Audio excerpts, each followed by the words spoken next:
नमस्कार दोस्तों। वक्फ amendment bill हमने पास होता देखा बोथ राज्यसभा और लोकसभा में, लेकिन जैसे एक्सपेक्टेड था वो केस सुप्रीम कोर्ट में जाना ही था और सुप्रीम कोर्ट ने भी केस बाद में आया, पहले बोल दिया हाँ और उसके बाद सुनवाई शुरू कर दी। लेकिन ये तो पुराने जो हमारे चीफ जस्टिस थे उन्होंने बोल दिया कि मैं इसके ऊपर कुछ नहीं कर सकता क्योंकि मैं अभी अभी चाइना जाके आया हूँ, वहाँ से पैसे लेकर आया हूँ, मैं इसके ऊपर को काम नहीं करूँगा, अगला चीफ जस्टिस इसके ऊपर फैसला देगा।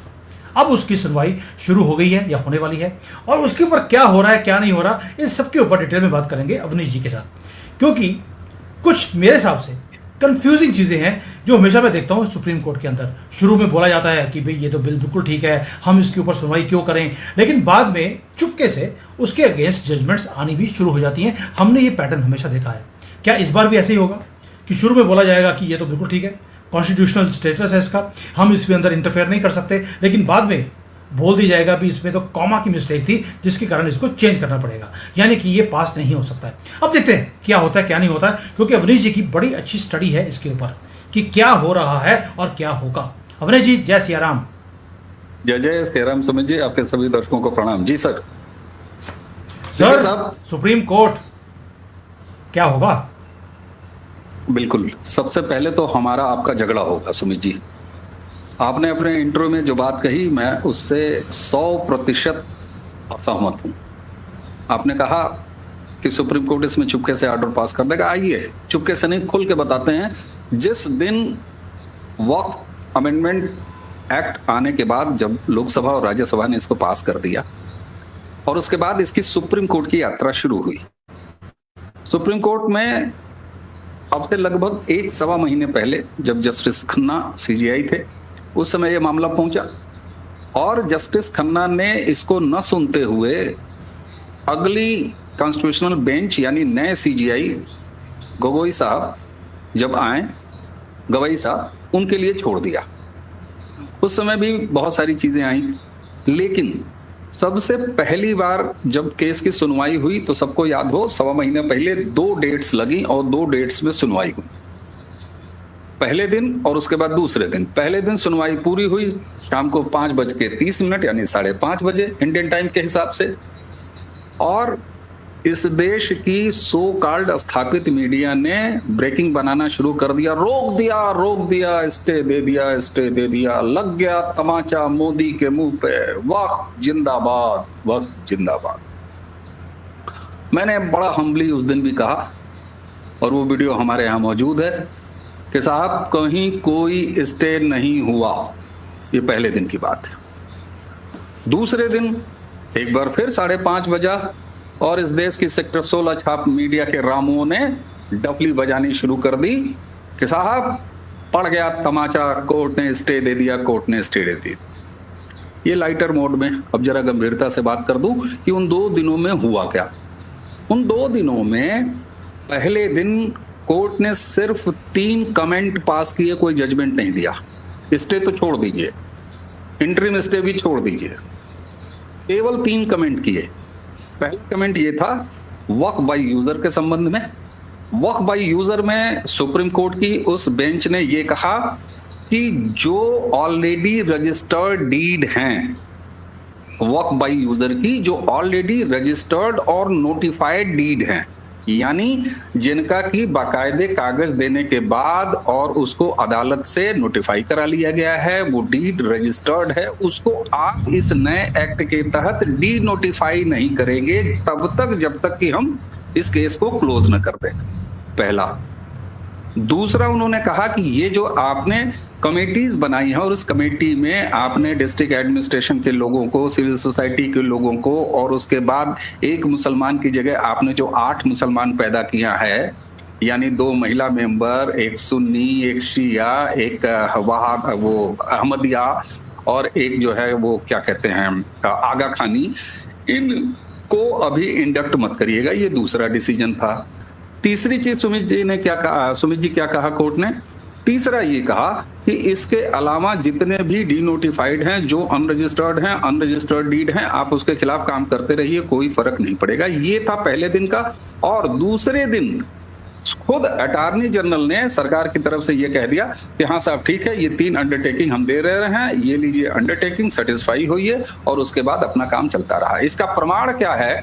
प्रमाण मैंने आपके यहाँ ही पिछले वीडियो में कहा था कि अगर कहीं कोई स्टे होता तो मुझे कोई चैलेंज करके दिखा दे कि योगी सरकार ने 300 से ज्यादा अवैध मदरसे वक्फ के जमीन पर, वक्फ के नाम पर कब्जा करके जो बनाए गई हैं भारत इंडो नेपाल बॉर्डर पर, उनको डिमोलिश कैसे किया। उसके बाद से भी लगातार डिमोलिशन हो रहे हैं। तो ये बात थी। तो साहब कल क्या हुआ उसको मुश्किल से 8-10 पॉइंट में मैं बता देता हूं। कल सबसे पहले कपिल सिब्बल और अभिषेक सिंघवी, पिछली बार कोर्ट ने ये कह दिया था कि देखो ऐसा है, हम सैकड़ों मुकदमे नहीं सुनेंगे तुम्हारे, तुम लोग कोई 5 मुकदमे तय कर लो और 5 रिटों को हम सुनेंगे। तो कल 5 वकील अपनी 5 रिटों को लेके मौजूद थे और उसमें कपिल सिब्बल थे, अभिषेक सिंघवी थे और इसके अलावा और लोग थे। इंटरेस्टिंग बहस हुई और उस बहस से दर्शकों को ये पता लग जाएगा कि वक्फ का सुप्रीम कोर्ट में क्या हाल होने वाले हैं। इसके संकेत खन्ना साहब ने भी दे दिया था, इसका संकेत गवई साहब ने भी दे दिया है। सबसे पहले शुरुआत किया किसने? अटॉर्नी जनरल ऑफ इंडिया ने। उन्होंने कहा कि देखिए साहब ऐसा है, संसद से पास ये बिल है, इसलिए आप केवल 3 पॉइंट पर सुनिए। और वो 3 पॉइंट कौन से थे? पहला कोर्ट, दूसरा यूजर और तीसरा डीड। उन्होंने कहा केवल वक्फ बाई यूजर पर आप सुनेंगे, रजिस्टर्ड डीड पर सुनेंगे, इसके अलावा आप कोई और विषय नहीं सुनेंगे क्योंकि ये आपके अधिकार क्षेत्र में नहीं है। Chief justice of India Gavai साहब और उनके साथ मसीह साहब की 2 जजेस की बेंच ने कहा कि यस आपकी बात बिल्कुल सही है, हम केवल और केवल इन्हीं 3 पॉइंट को सुनेंगे। अब इसके बाद साहब बहस शुरू होती है। सबसे पहले कपिल सिब्बल और अभिषेक सिंघवी ने कहा कि देखिए साहब ऐसा है, ये जो दलील दे रहे हैं कि आप केवल 3 पॉइंट को सुनेंगे, तो इतना महत्वपूर्ण कानून है, इसमें टुकड़े टुकड़े में सुनवाई नहीं हो सकती। जैसे ही उन्होंने ये कहा कि इस कानून का उद्देश्य वक्फ की संपत्तियों को जब्त करना है, तो गवई साहब क्या बोलते हैं, संसद द्वारा पारित कानून में संविधान का पूरा ध्यान रखा गया है और इसकी धारणा मौजूद है। जब तक कि कोई स्पष्ट मामला नहीं बनता संविधान के उल्लंघन का, तब तक अदालतें हस्तक्षेप नहीं कर सकती।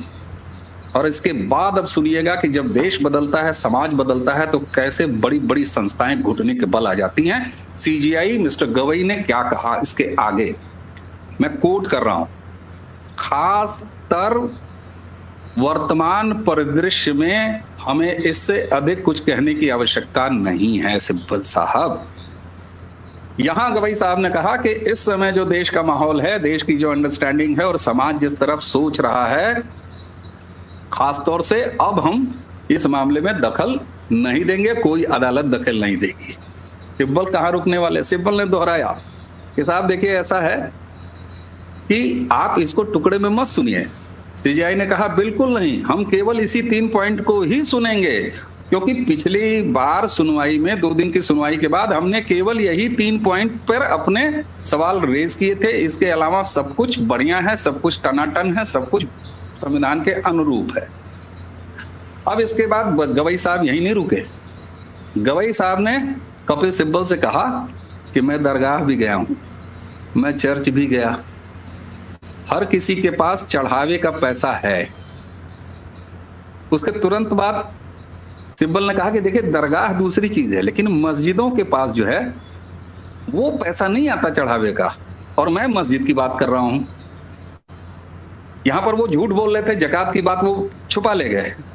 और उसके बाद उन्होंने कहा सिब्बल ने कि 2025 का ये कानून पुराने कानून से बिल्कुल अलग है। मंदिरों में चढ़ावा आता है लेकिन मस्जिदों में नहीं आता। यही वक्फ बाई यूजर की स्थिति बाबरी मस्जिद केस में भी थी, और दर्शक याद करें बाबरी मस्जिद का केस इन्हीं कपिल सिब्बल ने लड़ा था। अब सीजीआई वाच, ये देखिए डायलॉग चल रहा था रामलीला की तरह। अब सीजीआई ने पूछा कि क्या पहले के कानून में पंजीकरण की व्यवस्था थी, रजिस्ट्रेशन की व्यवस्था थी? सिब्बल ने कहा हाँ, इसमें कहा गया था कि इसे पंजीकृत किया जाएगा, यानी सारी वक्फ की जमीनों का कागज देकर रजिस्टर्ड होना होगा। सीजीआई ने पूछा कि हम आपसे इंफॉर्मेशन पूछ रहे हैं, कायदे से मुझे इंफॉर्मेशन दीजिए कि क्या पुराने वक्फ कानून में वक्फ संपत्तियों के रजिस्ट्रेशन की अनिवार्यता थी, मैंडेटरी था?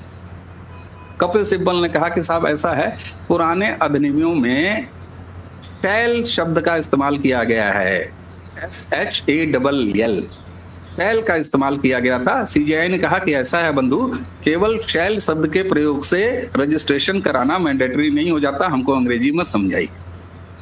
उसके बाद सीजीआई ने कहा कि आज के समय में हम आपसे पूछ रहे हैं कि अधिनियमों के तहत वक्फ घोषित की संपत्ति का रजिस्ट्रेशन यस है या नहीं है पुराने कानून में।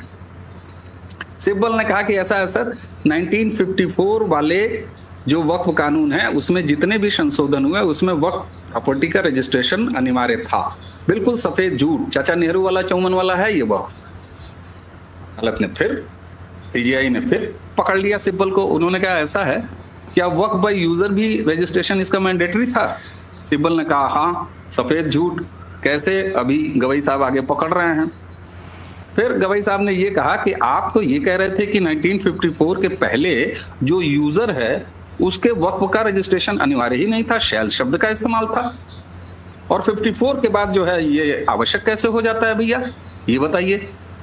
इसके बाद सिब्बल ने कान पकड़ा और सिब्बल ने अपनी तमाम बेशर्मी छुपाते हुए अदालत के सामने कहा, क्या शब्दों पर जाइएगा, अदालत वाक्यों से और कहे पे चलती है। सिब्बल ने कहा कि हाँ सर, इस बारे में कुछ कंफ्यूजन है, ये शायद 1923 का जो जिन्ना वाला वक्त उसमें हो सकता है। सीजीआई कहे अच्छा ठीक है। उसके बाद अब I am quoting CGI Gavai साहब, अगली जो बात कही बेहद महत्वपूर्ण है, दर्शकों जरा इसको ध्यान से सुनिएगा। मुख्य दायर न्यायाधीश ने कहा कि हम सब पर बहुत दबाव है। मैं रिपीट कर रहा हूं, हम सब पर बहुत दबाव है, और सिर्फ हम पर ही नहीं बल्कि आप पर भी बहुत दबाव है। और सिब्बल से फिर उन्होंने ये कहा कि हम आपकी इस दलील को ऑन रिकॉर्ड दर्ज कर रहे हैं, जो फैसले के समय हम कंसीडर करेंगे ये जो आपने झूठ बोले हैं, और ये कहा है कि ये था और नहीं भी था, आपको कंफ्यूजन भी है। उन्होंने ये कहा कि ऐसा कौन सा रजिस्ट्रेशन का प्रोविजन था जिसमें शैल लगा दिया गया और रजिस्ट्रेशन न कराने पर आप कुछ उखाड़ नहीं सकते थे, तो फिर उस रजिस्ट्रेशन का क्या मतलब था आप जिसको कह रहे हैं कि था। और 2025 का जो मोदी सरकार का नया एक्ट है उसमें केवल मौलाना कहीं भी झंडा गाड़ दें, रुमाल रख दें और कहें कि ये वक्फ की जमीन है, वो नहीं है, रजिस्टर्ड डीड नहीं है, कागज पत्तर नहीं दिखाया गया है, उसको रजिस्टर्ड नहीं किया गया है, तब फिर वो नहीं माना जाएगा। और सिब्बल इसके बाद चुप हो गए। लेकिन बीआर गवई यहीं चुप नहीं हुए। बीआर गवई ने कहा कि खजुराहो में एक मंदिर, क्योंकि उसके बाद उन्होंने कहा सिब्बल ने कि देखिए साहब, एएसआई जो इमारत संरक्षित कर रही है और जितने भी ऐसी मस्जिदें हैं जो कि एएसआई के द्वारा संरक्षित हैं, उसमें ये लोग कह रहे हैं कि ये बिल्कुल हो ही नहीं सकती वक्फ का लैंड, और हमारा तो 25 जो आर्टिकल है उसके तहत हमारी धार्मिक स्वतंत्रता जो है वो छीनी जा रही है। अब गवई साहब की फिर बारी थी।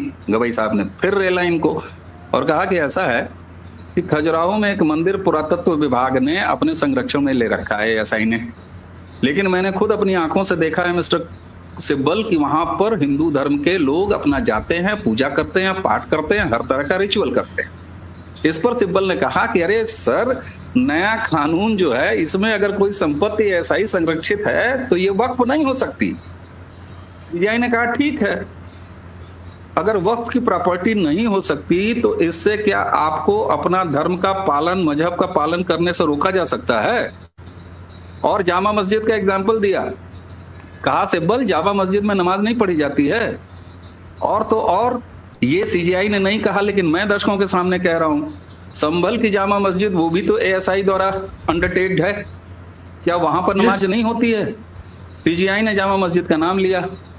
फिर उन्होंने कहा सिब्बल ने कि नहीं साहब देखिए ऐसा है कि उस पर वक्फ नहीं रह जाएगी ना, तो बोले वक्फ इंपॉर्टेंट है कि आप आर्टिकल 25 का हवाला दे रहे हैं कि हमारी धार्मिक स्वतंत्रता बाधित हो जाती है, हमको अपने रिलीजियस काम करने से रोका जाएगा। कहाँ रोका जा रहा है, कहाँ रोका जा रहा है? सिब्बल चुप। और उसके बाद सुनिए इस देश के नए सीजीआई गवई साहब ने क्या कहा कि मैंने जानबूझ के ये मुकदमा सुनने से पहले एक एएसआई संरक्षित मंदिर का दौरा किया। नाम नहीं बताया उन्होंने, खजुराहो का तो बताया कि मैं पहले कभी गया था। इसके बारे में उन्होंने कहा कि मैंने इस केस की हियरिंग से पहले दौरा किया और मैंने खुद अपनी आंखों से देखा कि भक्त वहां जाकर प्रार्थना कर सकते हैं। तो क्या इस तरह की किसी भी प्रोविजन से आपकी प्रार्थना करने का अधिकार छिन जाता है? सिब्बल कहाँ मानने वाला? सिब्बल ने फिर कहा कि सर, आप कहते हैं कि वक्फ मान्यता रद्द की जाती है तो इसका मतलब वो वक्फ प्रॉपर्टी नहीं है। सीजीआई ने कहा आपको वक्फ की प्रॉपर्टी में इंटरेस्ट है कि आर्टिकल 25 के तहत अपने पूजा पाठ, अपनी नमाज अदा करने में इंटरेस्ट है? आप पहले ये बताओ। सिब्बल फिर चुप। सिब्बल के पास ऐसा कुछ नहीं था। और कल गवई साहब ने इसकी हियरिंग अगले दिन पोस्टपोन करने से पहले ये कहा कि यहां आर्टिकल 25 कहीं भी कोई उल्लंघन नहीं हो रहा है, इसलिए हम आज भी आपको कोई इंटरिम रिलीफ नहीं देंगे, कोई इंटरिम रोक नहीं लगा सकते। हम इन्हीं 3 पॉइंट पर फिर टाइम पास करेंगे अगली हियरिंग में। जी सर, आपने ये बता दिया कि ये कुछ हुआ है, चलिए अब मैं दूसरी तरफ बोलता हूँ। साथ में उन्होंने ये भी बोल दिया कि भाई हम जनरली कॉन्स्टिट्यूशनल जो स्टेटस होता है उसके अंदर इंटरफेयर नहीं करते unless a very strong case is made.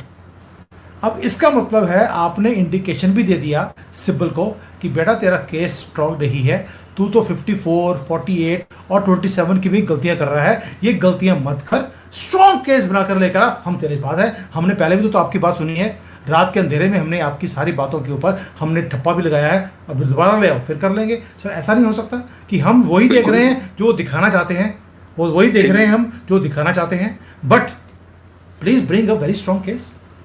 ठीक, बिल्कुल ठीक है, लेकिन हकीकत यह है कि तमाम आर्टिकल्स जिसका आपने अभी नाम लिया, इन सारे आर्टिकल के लगभग आपको पता है ना कि 100 के अराउंड लगभग 70 या 72 या 77 कुल रिटें थी।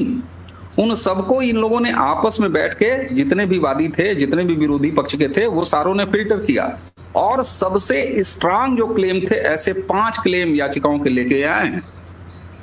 और इनके पास सबसे हाईएस्ट और स्ट्रॉन्गेस्ट क्या है? आर्टिकल 25। आर्टिकल 25 जो बार बार कहता है कि आप कहीं भी अपने किसी भी धर्म का पालन कोई भी कर सकता है, उसको सरकार रोक नहीं सकती। तो उसी आर्टिकल 25 पे उन्होंने, सीजीआई ने सारी बहस ही रही, यानी अब मामला बिल्कुल अंतिम बिंदु पर आ चुका है। आर्टिकल 25 से बड़ा बर्मास्त इनके पास कोई नहीं था, विपक्षियों के पास, और आज भी कोई इसके अलावा स्ट्रांग पॉइंट इनके पास नहीं है। उसी आर्टिकल 25 को ही तो ध्वस्त किया है कल गवई साहब ने। उन्होंने कहा कि भैया जामा मस्जिद में नमाज पढ़ रहे हो ना, संभल में भी पढ़ोगे। ये सीजीआई ने संभल वाला नहीं कहा, मैं अनकोट कर रहा हूं उनको, मैं कोट नहीं कर रहा, लेकिन उन्होंने जामा मस्जिद कहा। दूसरा उन्होंने कहा कि भैया हिंदुओं के भी तमाम मंदिर, जैनों के, बौद्धों के तमाम ऐसे मंदिर और धार्मिक स्थल हैं जो एएसआई के अंडर आते हैं, लेकिन वहां पर उनके रिचुअल्स होते हैं। रिचुअल होने से कहां रोका जा सकता है और कहां रोका जा रहा है? लेकिन इंटरेस्ट तो लैंड जिहाद पे है ना। कब और लेकिन मुंह से कह सकते नहीं कि हमको लैंड जिहादी को सेव करना है। और मजे की बात यह है, लैंड जिहाद इस देश में होगा, इसको पिछली बेंच ने भी नहीं माना था, इस बेंच ने भी पहले ही रुख अपना साफ कर दिया। तो आप मुझे ये बताइए, इनके पास कौन सी सीट है, कहां बैठ के जाएंगे? इनके पास तो बाथरूम के बगल वाली जगह भी नहीं है। मैं ये मानता हूं कि इस देश के बहुसंख्यक हम सनातनियों को इस देश की कोर्टों से तमाम ऐसी निराशाएं मिली हैं कि हमारी धारणाएं इनके लिए बुरी अगर हैं तो इसमें इनका दोष है। मैं ये मानता हूं सुमित जी, मैं ये मानता हूं कि पुराने अनुभव बहुत कटु रहे हैं, लेकिन इस देश ने यह भी देखा है कि सुप्रीम कोर्ट ने ही आपको श्री राम जन्मभूमि मंदिर दिया है। इसी देश की सुप्रीम कोर्ट से ऐसे तमाम फैसले निकल के आए हैं। और यही बी आर गवई ने अभी कुछ दिन पहले कहा, और एक एग्जांपल आपको और दूंगा मैं। अभी गवई साहब ने कुछ दिन पहले आरक्षण पर भी एक बात कही है कि आरक्षण के क्रीमी लेयर को अब तय करना सरकार का काम है।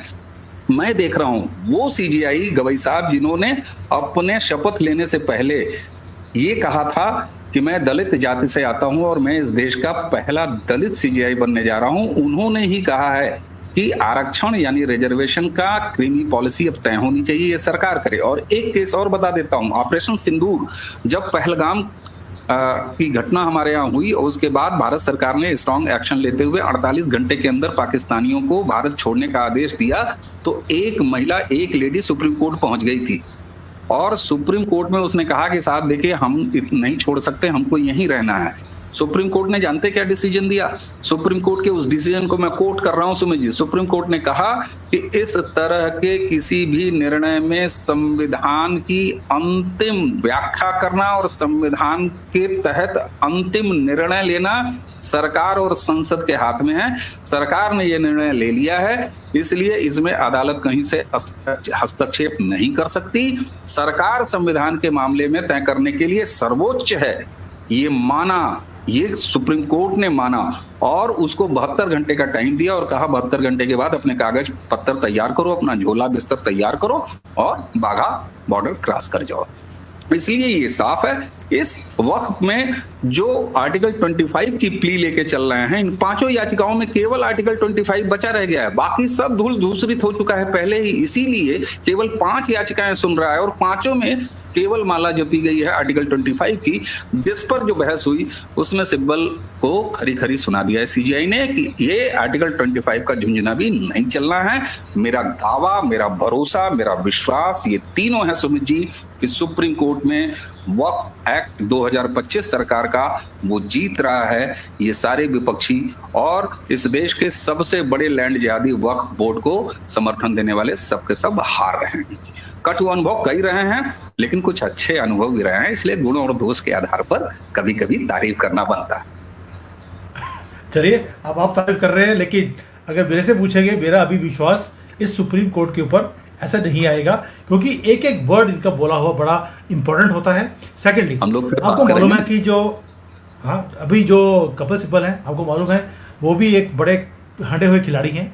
बहुत केसेस हैं जो जीत नहीं सकते थे, उन्होंने जितवाए हैं, क्योंकि कोई ऐसी जादू की छड़ी है उनके पास जीतने के लिए। क्योंकि उन्होंने जैसे एक स्टेटमेंट बोला, आखिरी क्वेश्चन वो भी पूछ लेता हूं आपको, जैसे उन्होंने बोला कि भाई ये तो परमानेंट एंडाउमेंट है अल्लाह के लिए, अल्लाह के नाम पर। एक बार वक्फ की प्रॉपर्टी हो गई तो हो गई, ये ट्रांसफर नहीं हो सकती, बेशक वो इलीगल है या लीगल है। इनके हिसाब से तो किसी ने भी अगर बोल दिया ये वक्फ की प्रॉपर्टी है, वो उनकी हो गई। कांग्रेस के हिसाब से या सिब्बल के हिसाब से तो ऐसे ही होता है। लेकिन जब हिंदुओं का पक्ष आता है, जब हमने बोला कि राम मंदिर की जगह चाहिए, तो सिब्बल ने बोला भी राम तो दिल में होना चाहिए, उसके लिए मंदिर की जरूरत क्या है। लेकिन अल्लाह के लिए नहीं बोलते हैं कि अल्लाह दिल में होना चाहिए। अब सर, इसका जो है सुप्रीम कोर्ट ने तो कुछ बोला नहीं इसके ऊपर।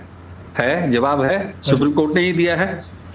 सुप्रीम कोर्ट ने ही दिया है, once a Waqf always a वक्फ, यही कहा था ना कि एक बार हो गई तो अल्लाह के नाम पे है।